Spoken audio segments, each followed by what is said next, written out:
Welcome to Pushing Forward with Alycia, a podcast that gives disability a voice. Each week, we will explore topics like confidence, ambition, resilience, and finding success against all odds. We are creating a collective community that believes that all things are possible for all people.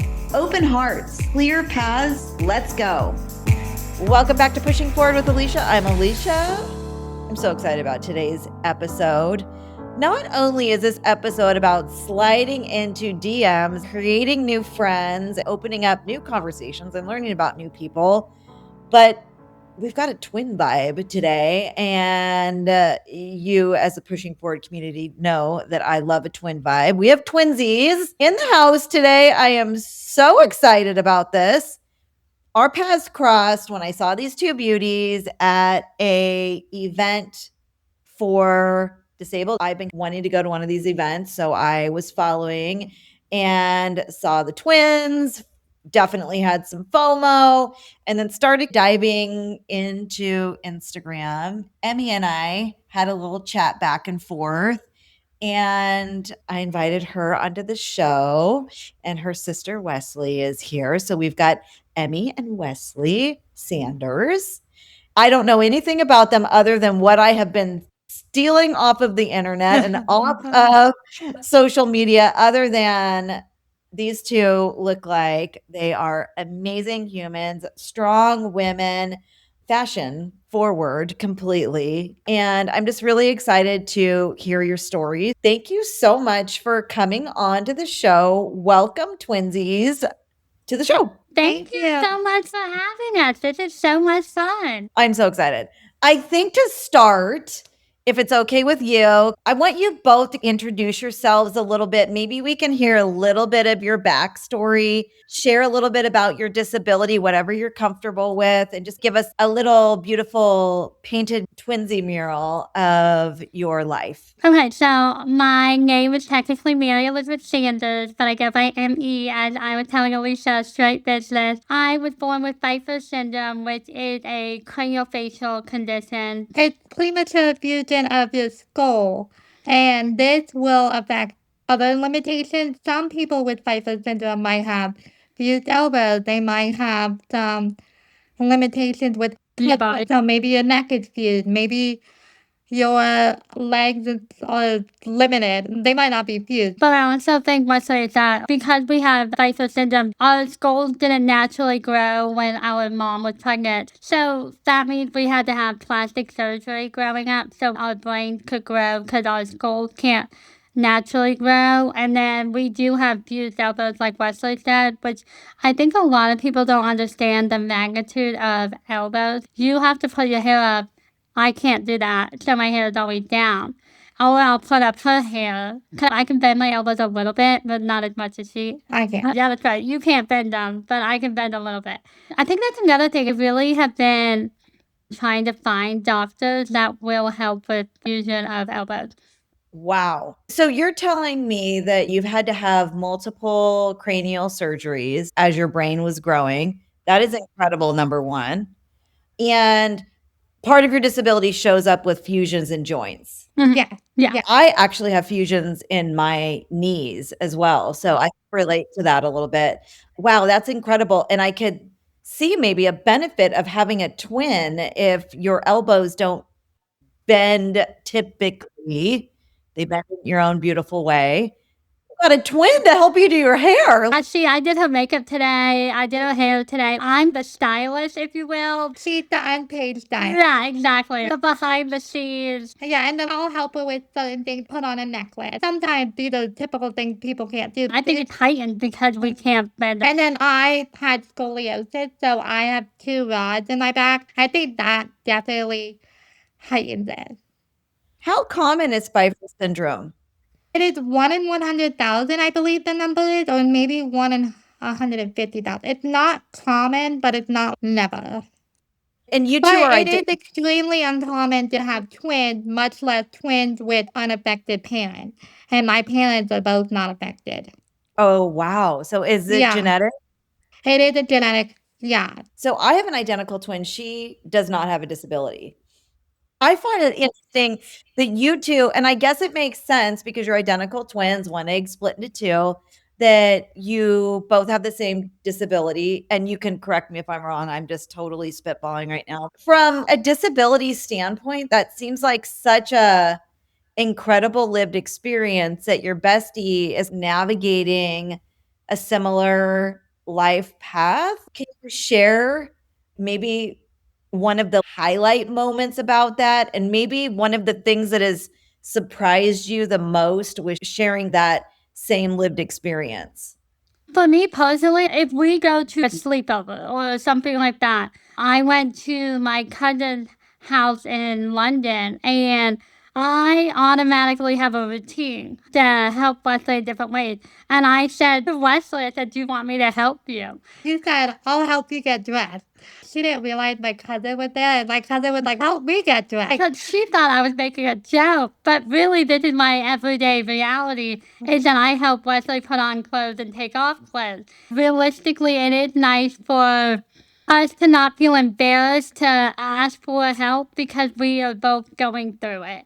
It's an automatic understanding that, like, okay, her limitations are X, Y, and Z, and I know that I will help her with X, Y, and Z. Yeah. And then vice versa. So we just had this routine.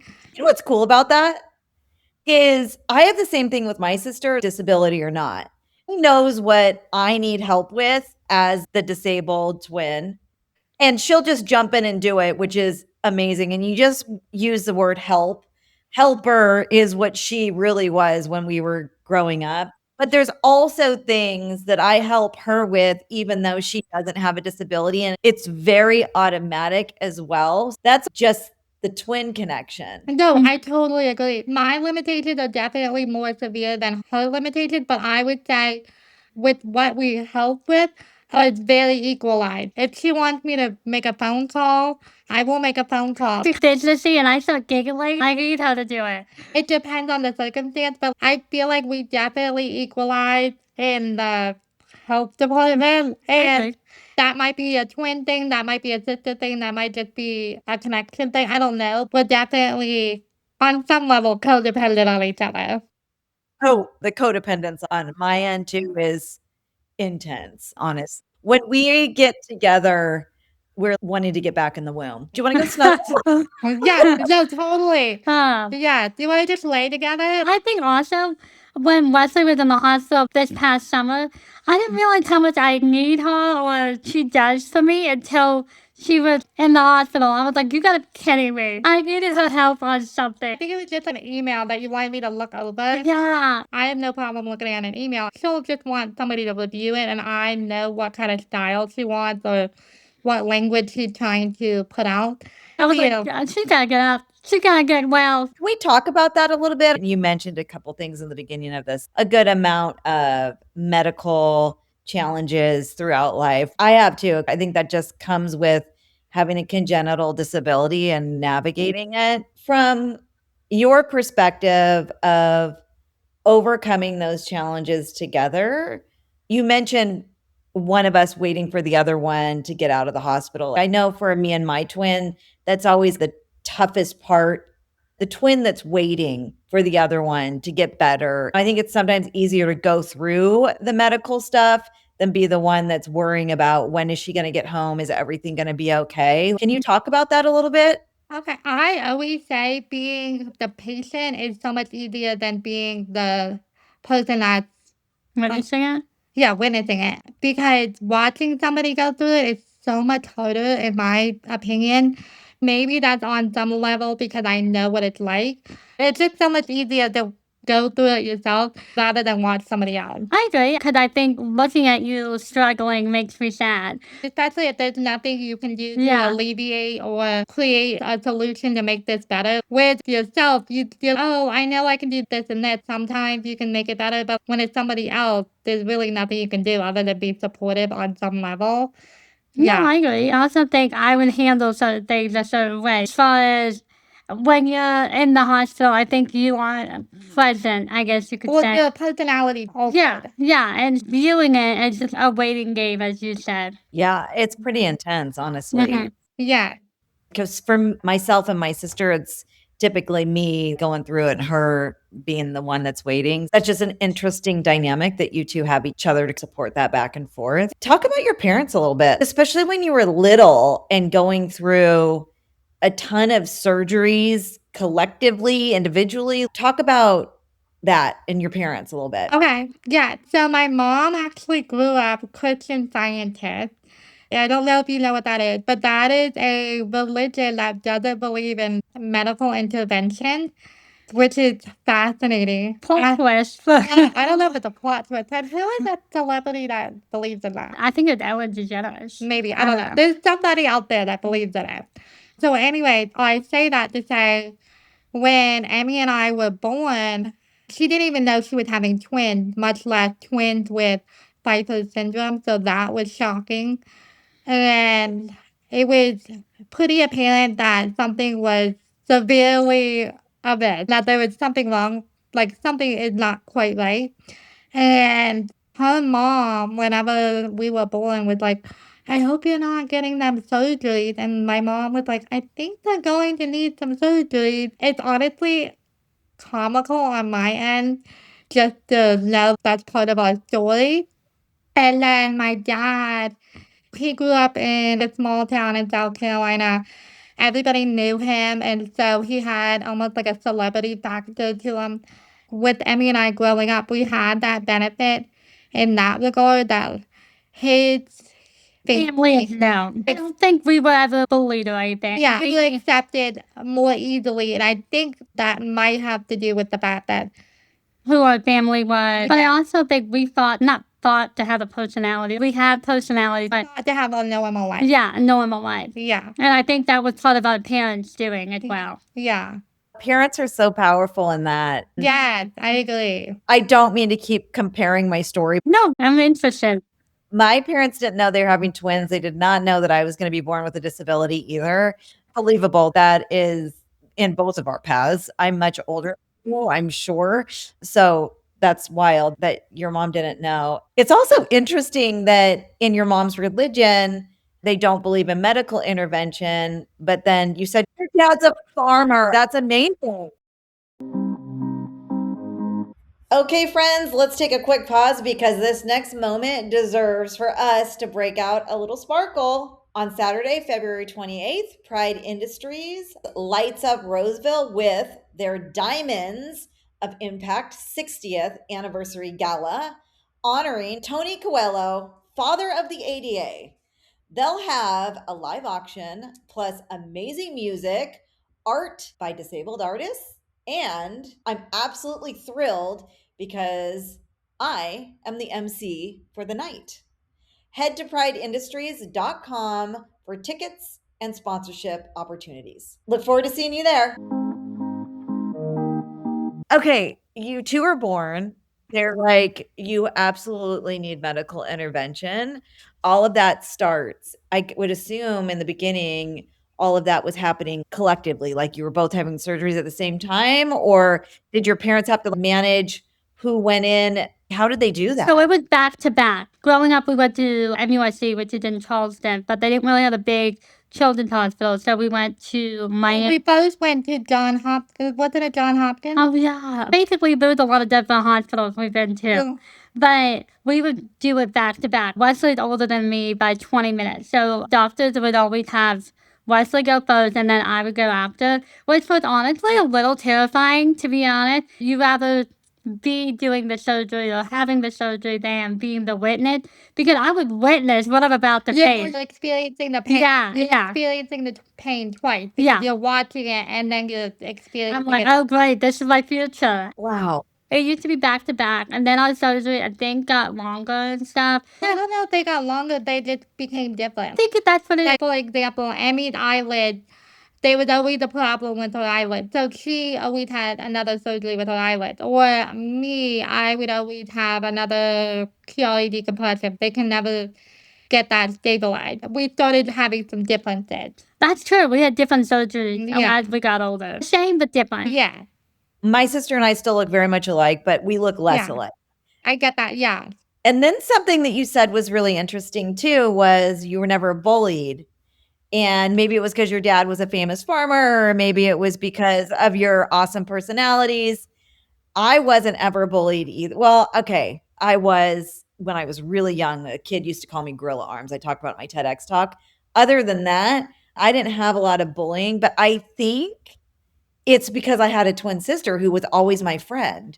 That might be it. Being disabled and in school, I work with a lot of young kids and students in school, and I go, what a different existence that would have been if you're alone, even without a disability. I watch my niece going to school and like, oh, that looks so scary without your twin. How do you go? So I wonder if there's something there with both of our sets of twins that maybe the bullying was limited or non existent because we weren't alone. We had each other, whether we had other friends in the moment or not. Yeah, that's actually a really good point because I feel like we were so protective of each other. The reason I brought that up was a couple of years ago, somebody came up to me and he donated to some craniofacial organization. And he was like, how many times have you been bullied? And I thought it was an odd question. I think people assume because we look different, we are just getting bullied left and right. In a way, I think it downplays who we are. Just because we look like this doesn't mean everybody thinks the worst about us. You know what I mean? That we're getting treated horribly. Yeah. We've had poor experiences. Of course, there have been mean things, but I don't think we were actively ostracized or bullied. Even if we were, so to speak, we try to be positive people. That statement from whoever said that to you just shows the bias that people immediately have on disability without even knowing who you are or even having one moment of conversation. So that's super interesting. That's the work that we're doing here, trying to share the real realities. Just because you're disabled doesn't mean that you're going to be bullied. Just because you have a disability that's visible that might be different doesn't mean that you're going to be put into this other box, whatever it is. That's an interesting thing to ponder on, honestly. Yes. I think we all get this mental picture of how somebody's supposed to be. But people have a definition of what suffering is. I don't think it's just that. I think because we live in a very superficial world, people immediately probably think that we're picked and talked about how we look. Yeah. I think you're absolutely beautiful. Oh, thanks. Since we're talking about beauty, let's talk about femininity a little bit. I know that's deeply personal to you. It's what it seems to be this relationship with beauty, style, self expression, and this polished version that you mentioned that definitely shows up through your storytelling on social media. Can we talk about what femininity means to you and all of these components that come with it and how your self-expression comes out through that? Oh, femininity means to me wearing what I want to wear, feeling my best. I like being a girl, I guess I could say. I'm saying I love girlhood. You know what I mean? I love getting dressed up. I love makeup. I love getting my hair done. On social media, I'm all about posting a cute picture. And so femininity means feeling my best. Even when you have surgeries and stuff, when they cut your hair, I don't feel feminine and I'm actually very on edge. I remember a couple of years ago when they cut my hair and I was thinking, I am 22, this does not feel good. Femininity really means just feeling your best and wanting to brunch and stuff. I just think how you've taken your femininity and the importance of it, the way that you elevate it in fashion and your personality and the way that you're showing up on social media. For me, I'm looking at it right now. It's really beautiful. It paints a picture of how dynamic two lives can be and so beautiful in such a unique and lovely way. How does that elevate you? It just seems like it's very important, honestly, in both of your lives. And I think the way that you show up gives other disabled women permission to flaunt it too and to find whatever self-expression that is for them. I don't know. I just wanted to hear your thoughts on that. No, I agree. I think if you are disabled or limited in any capacity, you shouldn't feel limited to express yourself in any capacity. If you want to express yourself through fashion, go for it. Look how you want to look. And I know there might be some limitations on some level. You might not be able to wear this or wear that, but still find a way that you want to express yourself so you can feel good about yourself. I love to get ready. For example, over the holidays, our family has an oyster roast on Christmas Day. It took forever to get ready. I did my makeup multiple times. I was like, it doesn't look good. Is this outfit too basic? Stuff like that. You want a statement. I want a statement too. A lot of people know me as the girl that loves cheetah print. I wear cheetah print all the time. You probably see that on my Instagram. There's probably a picture on every slide. And I've been like that for many years. It's probably so good. Yeah, it's the cheetah girls. Honestly, that established my relationship with leopard. People just get me leopard stuff. I'm like, okay, I'll take it. I love it. It's your vibe. It's your signature. Yeah, exactly. It's how we tell you two apart. Yeah, you won't find me and Cheetah, but you will definitely find Emmy and Cheetah. That's true. That's true. Yeah. My twin wears a lot of cheetah too, and I don't. Got that in common as well. Yeah. I would find it to be a personality trait. I've added that to my things I love.